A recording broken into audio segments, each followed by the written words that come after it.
अरे बड़े बड़े पंडाल लगाकर ज्ञान बांटते आप हैं, भक्तों को तो पुण्य सिखाते और खुद करते पाप हैं। अरे ईश्वर इस कलयुग में जाने क्या क्या हो रिया, अरे ईश्वर इस कलयुग में जाने क्या क्या हो रिया। रामचंद्र ये कहे सिया से बाबा नाम डुबो रिया। मैं तो एक सच्ची घटना आपको सुनाता हूँ। पाकिस्तान पे एक बार इंग्लैंड ने हमला कर दिया, बिल्कुल सच्ची बात बता रहा हूँ, ये पेपर में भी नहीं आई थी, मुझे पता चली, मैं आप तक पहुंचा रहा हूँ और आप किसी से ही मत कहना। पाकिस्तान पे एक बार इंग्लैंड ने हमला कर दिया तो पाकिस्तान का सैनिक दौड़ के गया अपने जनरल के पास, बोले जनरल जनरल इंग्लैंड ने हमला कर दिया, अब क्या करें। जनरल बोला कोई बात नहीं, हम बड़ी जद्दोजहद के साथ लड़ेंगे, इंशाअल्लाह हम जीतेंगे, लाओ मेरी लाल शर्ट। लाल शर्ट आई साहब, लाल शर्ट पहन के वो जनरल लड़ाई करने चला गया। 4-5 दिन तक लड़ाई चली, जैसे तैसे करके पाकिस्तान जीत गया, जीत का जश्न मनाया गया। जश्न मनाते हुए उस सैनिक ने जनरल से पूछा कि जनरल साहब लड़ाई में जाने के पहले आपने लाल शर्ट क्यों पहनी। तो जनरल ने जवाब दिया मेरे दोस्त, वो लाल शर्ट मैंने इसलिए पहनी थी कि लड़ते समय अगर कोई घायल हो जाए, लड़ते समय अगर मैं घायल हो जाऊं तो मेरे लाल रंग की शर्ट में मेरे लाल रंग का खून छुप जाए, ताकि मेरा खून देखकर मेरे सैनिकों का हौसला ना गिरे। ताली गलत जगह बजा रहे हो आप। इतने में ही भारत ने हमला कर दिया पाकिस्तान पर। फिर वो सैनिक दौड़ता हुआ गया, बोले जनरल जनरल भारत ने हमला कर दिया, आप क्या करें। जनरल बोला कोई बात नहीं, हम बड़ी जद्दोजहद के साथ लड़ेंगे, लाओ मेरा पीला पेंट। किसी किसी को सुबह समझ में आई है तो जरा ताली वाली से बजा दे आके समझ में। बढ़िया कभी सम्मेलन HSO साहब बैठे, प्रणाम करता हूँ सर। मेरे पापा भी सब इंस्पेक्टर थे, अब रिटायर हो गए। मैं जब छोटा था तो जब भी कोई नया SHO आता था तो वो मेरे पीछे एक लात मारते थे जोर से। बदतमीज, मस्ती करता रहता, ये नहीं कि पढ़े लिखे देख SHO बने, ऐसे कुछ कर। जब देखो जब भी कोई नया SHO आए वो मेरे पिछवाड़े एक लात पड़े पापा से। ये नहीं कि पढ़ लिख के SHO बने। मैं इतना बड़ा हो गया, मैं आज तक इस कंफ्यूजन में ही बड़ा हुआ कि ये SHO होते कैसे हैं। वो तो सर आज आए तो उन्हें देख के लगा कि इतने स्मार्ट होते हैं। लेकिन भगवान कसम सर, मैंने ये कसम खाई कि मैं SHO भले ही नहीं बन पाया, लेकिन एक दिन ऐसा काम करूंगा कि मैं ऊपर खड़े होकर सुनाऊंगा और नीचे SHO बैठ के मुझे सुनेंगे। बहुत बढ़िया। लेकिन यहाँ कवि सम्मेलन बहुत अच्छा आप लोग सुन रहे हैं, भगवान कसम। और हम लोगों के साथ तो ये साहब होता ही रहता है। अभी कोरोना की बात कर रहे थे, वो भाई साहब कह रहे थे मैं सूजी लेने जाता था और सूजी लेके आता था। डॉक्टर एक बार इंजेक्शन लगाता था, दूसरी बार पूछ लेता था कि पिछला कहाँ लगा, लेकिन ये तो पूछते भी नहीं थे। ये स्थितियां होती थी, वो बिल्कुल सही बात कर रहे थे। अच्छा, कोरोना में सब बंद, हर चीज बंद हो गई, कवि सम्मेलन भी बंद हो गए।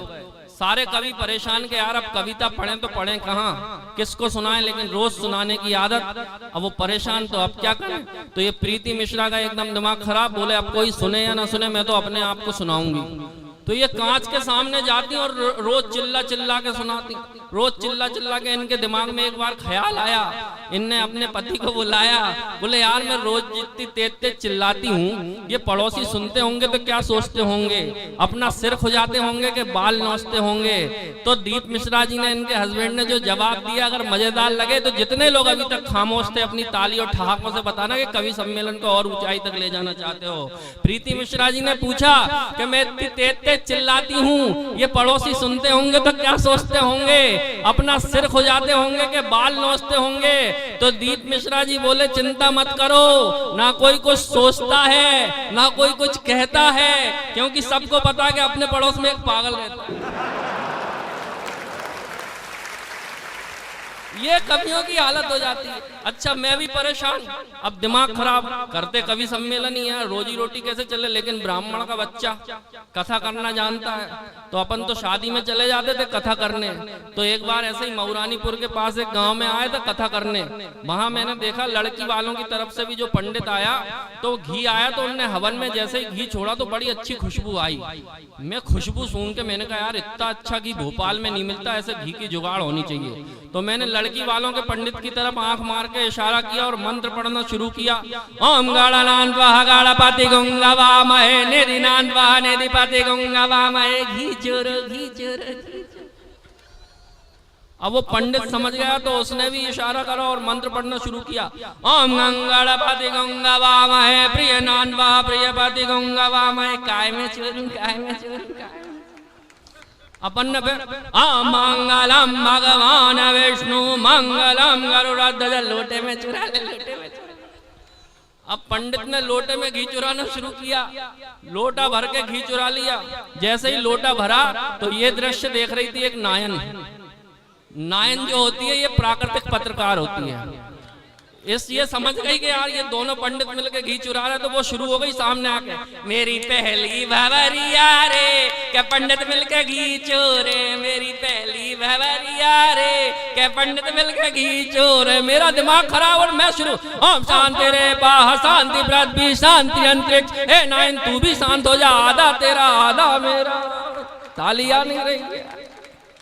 पापा सुनो मम्मी मुझे रोज रोज मारती हैं अपनी कहानी आज किसको सुनाऊं मैं। कभी तो पड़ोसियों के सामने ही कूटती हैं लाज कैसे आज हाय अपनी बचाऊं मैं। इतने में मम्मी जी ने पापा जी को डांट दिया जाते हो किचन में या बेल ना उठाऊं मैं। क्या कहने वाह। इतने में मम्मी जी ने पापा जी को डांट दिया जाते हो किचन में या बेल ना उठाऊं मैं। पापा बोले बेटा तूने अपनी सुनाई मुझे मेरी आप बीती लेके बोल कहें। प्रणाम करता हूं आपको, वाकई में आप लोग बड़ा अच्छा सुनते हैं। मैं राजनीति की विसंगतियों पर व्यंग करता हूं। पति पत्नी की बात चल रही थी। शादी के बाद आदमी की क्या हालत हो जाती है, एक छंद सुनना और आनंद लेना। शादी के बाद आदमी की क्या हालत हो जाती है। दुनिया में छाए कभी बन के तराने किंतु आज हम गुजरी कहानी जैसे हो गए। दुनिया में छाए कभी बन के तराने किंतु आज हम गुजरी कहानी जैसे हो गए। कभी बलवान थे पहलवान डरते थे आज यारों बिसरी जवानी जैसे हो गए। तो बन के पति जो गति अपनी फिजूल की कचरे का ढेर कूड़ेदानी जैसे हो गए। बन के पति जो गति अपनी फिजूल की कचरे का ढेर कूड़ेदानी जैसे हो गए। पत्नी हमारी यारों मोदी जैसी हो गई है, हम तो बेचारे आडवाणी जैसे होगा। अच्छा आप में से प्रिया प्रकाश को कितने लोग जानते हैं? प्रिया प्रकाश एक ऐसी कन्या ने अवतार लिया इस देश में जिसकी एक आंख की दम पे अच्छे अच्छे घायल हो गए। यही सीन कुछ समय पहले हुआ संसद में। मैं नाम नहीं लूंगा नहीं तो आप लोग समझ जाओगे कि मैं राहुल गांधी की बात कर रहा हूं। उस आदमी की हालत बेचारे की बड़ी खराब, भगवान कसम। अभी पदयात्रा कर रहे थे, राजस्थान चले गए। वहां पदयात्रा में उन्होंने भाषण दे दिया। भाषण दिया तो खतरनाक भाषण। बोले इस देश की महिलाओं को एक समान अधिकार मिलना चाहिए, चाहे वह महिला पुरुष हो या स्त्री। क्या बात है। ये हालत है भगवान कसम।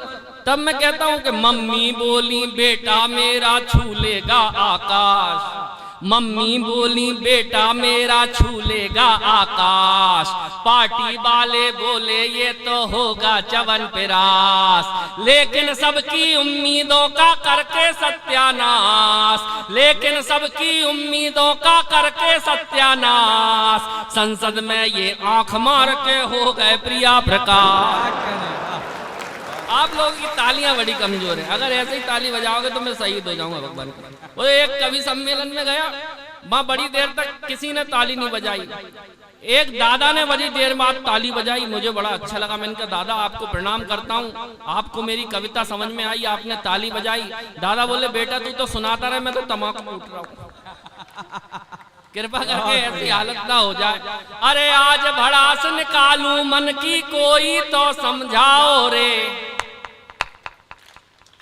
आज भड़ासन जितने हैं सब बजाओ, नहीं तो रात भर यही सुनाऊंगा। आज भड़ासन का भाई साहब आप भी हाथ मान के मत बैठो, आप भी। हाँ आज भड़ासन निकालूं मन की कोई, अंकल आप भी मैं मजाक नहीं कर रहा हूँ, नहीं बजाओगे तो डांस भी करने लग सकता हूँ। आज भड़ास निकालूं मन की कोई तो समझाओ रे, हद हो गई है पागलपन की कोई तो आज भड़ास निकालूं मन की कोई तो समझाओ रे, हद हो गई है पागलपन की कोई तो समझाओ रे। आज भड़ास निकालूं मन की कोई तो समझाओ रे, हद हो गई है पागलपन की कोई तो समझाओ रे। हाय देश का हाल किया क्या नेताओं ने राम मेरे, हाय देश का हाल किया क्या नेताओं ने राम मेरे। अब देखना चाहता हूं कि व्यंग कितना समझते हैं मऊरानीपुर के लोग। व्यंग में बात करूंगा और कविता में बात करूंगा, देखना चाहता हूं कि कितना व्यंग समझते हो।